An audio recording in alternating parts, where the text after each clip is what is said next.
Welcome to HIV The Morning After. I'm Dan Hall, a documentary producer and director. Over the course of this series, I've spoken with 10 remarkable people whose stories span 5 decades of the HIV pandemic. Real voices, lived experiences, no bullshit.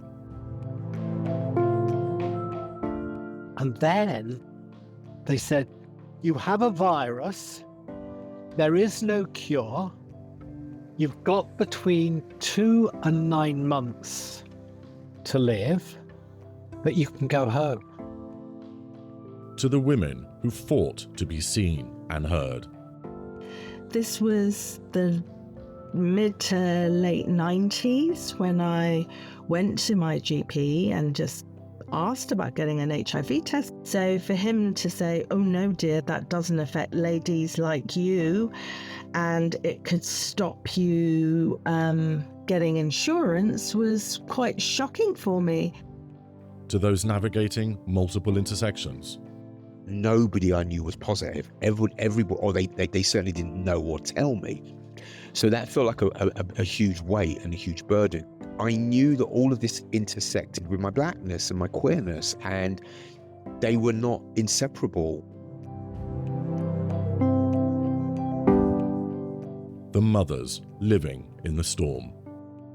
Being female with HIV was actually very different. A lot of us were mothers, so a lot of it was around reproduction.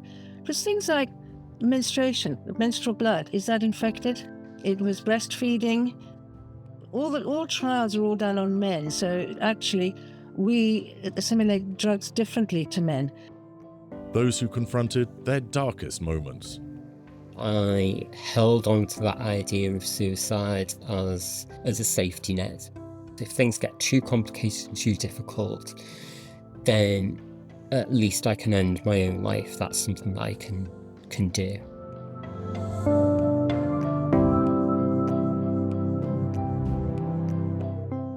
The healthcare professionals managing a pandemic as well as their own grief.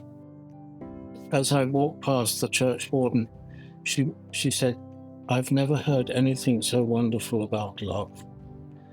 And I'm very proud of that. Where people face their own mortality every day. It's mostly a good day, but at that point in Pride, they just started doing a big balloon release. I'll say 30,000 balloons, and each balloon represented someone who died of AIDS. And that was a moment for me where it's like a real intimation of death, because I can remember thinking, next year, one of those balloons is going to be me. The activists who transformed pain into power. Every time you take something that is used against you and you make it into your own armor, it loses its power to hurt you. And those who see history repeating itself in new ways. We're living in a world where there's so much misinformation, horrible dialogue about the trans community.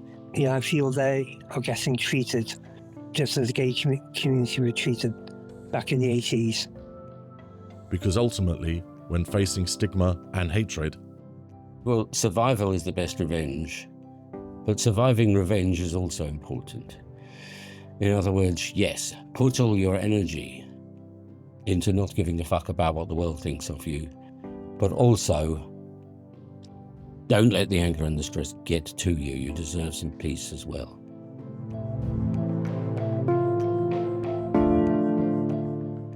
These are the stories of survival, love, loss, and the fight for dignity.